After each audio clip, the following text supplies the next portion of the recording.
السلام علیکم ناظرین، میں ہوں علی احمد۔ اپنے ڈیجیٹل چینل پہ آپ کو خوش آمدید کہیں گے۔ آپ سے درخواست کہ ہمارے چینل کو سبسکرائب کیجئے، بیل آئیکن پہ کلک کیجئے، لائک کیجئے، شیئر کیجئے تاکہ آنے والی ویڈیوز آپ کو جلدی سے جلدی مل سکیں۔ آج کی پہلی خبر، ایران نے اپنے ہرمز میں 2 بحری جہازوں پر قبضے کی ویڈیو جاری کر دی۔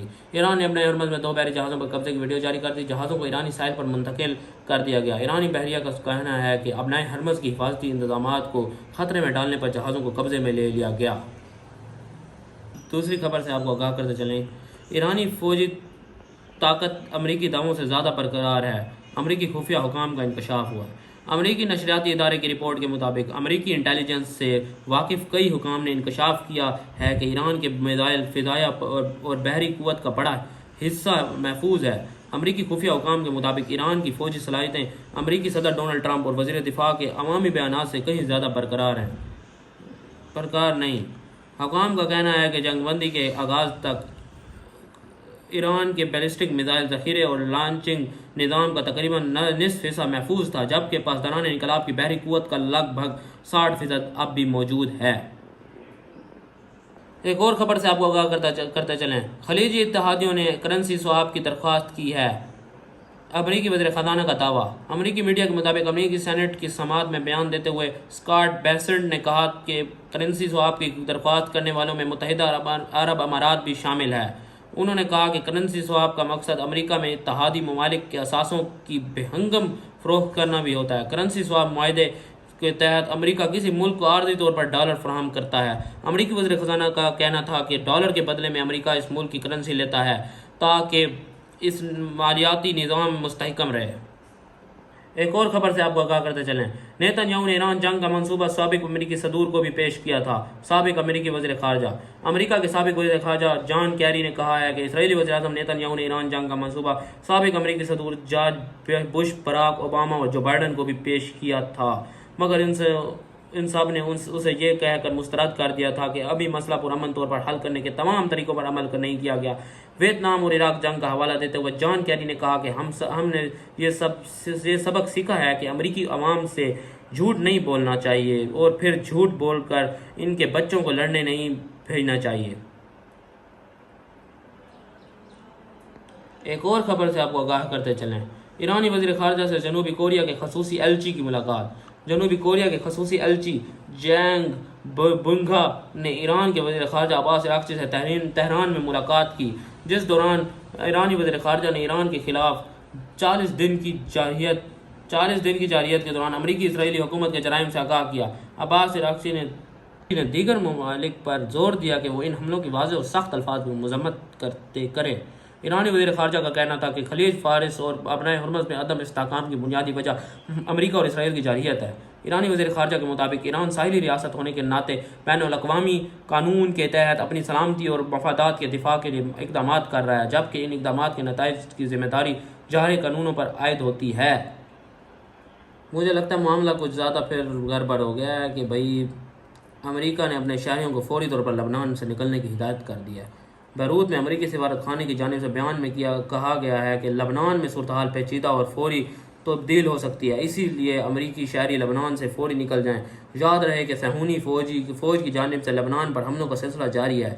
اسرائیلی فوج نے جنوبی لبنان پر حملے کر کے صحافی سمیت 5 افراد کو شہید کر دیا۔ اسرائیلی فوج نے مزید حملے جاری رکھنے کا بھی اعلان کیا ہے۔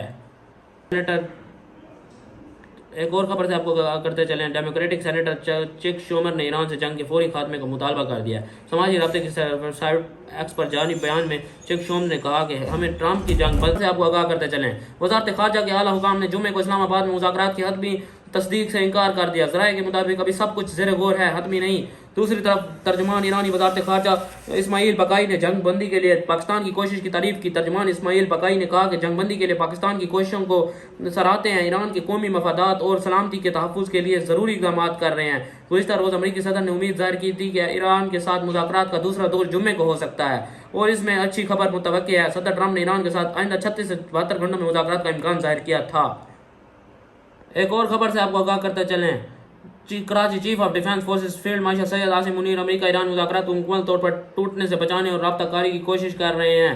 برطانوی جریدے فائنینشیل ٹائمز کی رپورٹ کے مطابق پاکستان ایران اور امریکہ کے درمیان جاری کشیدگی میں سفارتی سازشوں کی کوششوں میں اہم کردار ادا کر رہا ہے۔ اس عمل میں پاکستانی فوج کے سربراہ فیلڈ مارشل سید عاصم منیر کو ایک غیر روایتی مگر مرکزی کردار کے طور پر دیکھا جا رہا ہے۔ رپورٹ میں بتایا گیا ہے کہ دونوں ممالک کے درمیان اعتماد کی کمی، پابندیوں اور فوجی کشیدگی کے باعث امن مذاکرات مشکل صورتحال کا شکار ہیں، تاہم پاکستان کے خطے میں رابطہ کاری اور مذاکرات کی راہ ہموار کرنے کی کوشش کر رہا ہے۔ ایک اور خبر سے آپ کو آگاہ کرتے چلیں۔ اسلام آباد پاور ڈویژن کے ترجمان نے کہا ہے کہ LNG کی دستیابی سے پیک ٹائم لوڈ مینجمنٹ بھی ختم ہو جائے گی۔ ترجمان پاور ڈویژن کے مطابق گزشتہ رات صوبوں کی ڈیمانڈ کی بدولت پیک ٹائم میں ڈیموں سے پانی کے اخراج سے 4950 میگا واٹ بجلی پیدا ہوئی۔ ترجمان نے بتایا کہ پن بجلی کی کل استعداد 11500 میگا واٹ ہے۔ اوپن بجلی اب بھی اپنی استعداد سے تقریباً 6000 میگا واٹ کم پیدا ہو رہی ہے۔ پن بجلی سے کم بجلی پیداواری کی بنیادی وجہ صوبوں سے پانی کی کم طلب ہے۔ ترجمان کا کہنا تھا ملک کے جنوب سے سینٹر میں 400 میگا واٹ کی گرڈ میں استحکام کے بدولت ترسیل جاری ہے۔ بجلی تقسیم کار کمپنیوں نے کل رات پیک ٹائم میں ڈیمانڈ میں اضافے کی بدولت 2 گھنٹے سے 2.5 گھنٹے تک کی لوڈ مینجمنٹ کی۔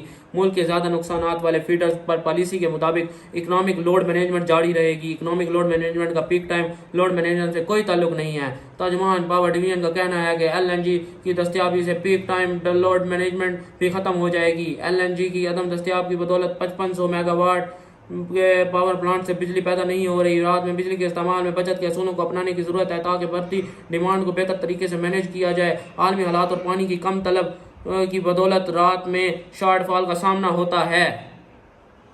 خبر سے آپ کو آگاہ کرتے چلیں۔ اسلام آباد وزیر اعظم شہباز شریف نے کہا ہے کہ موجودہ علاقائی صورتحال میں بروقت اٹھائے گئے حکومتی اقدامات سے ملک میں توانائی کا بحران پیدا نہیں ہوا۔ وزیر اعظم کی زیر صدارت انرجی سیکیورٹی کے حوالے سے اجلاس ہوا جس میں وفاقی وزراء مصدق ملک، احد چیمہ، محمد اورنگزیب، ویس لگاڑی، عطا تارڑ، علی پرویز، احسن اقبال اور مشیر نجکاری محمد علی شریک ہوئے۔ اس کے علاوہ وزیر مملکت بلال اظہر کیانی، معاون خصوصی ہارون اختر اور متعلقہ سرکاری افسران بھی اجلاس میں شریک تھے۔ اجلاس میں شہباز شریف نے کہا کہ انرجی سیکیورٹی ملک کی مستقل کی مجموعی منصوبہ بندی کا انتہائی اہم حصہ بن چکی ہے۔ موجودہ علاقائی صورتحال پر بروقت اٹھائے گئے حکومتی اقدامات سے توانائی کا بحران پیدا نہیں ہوا۔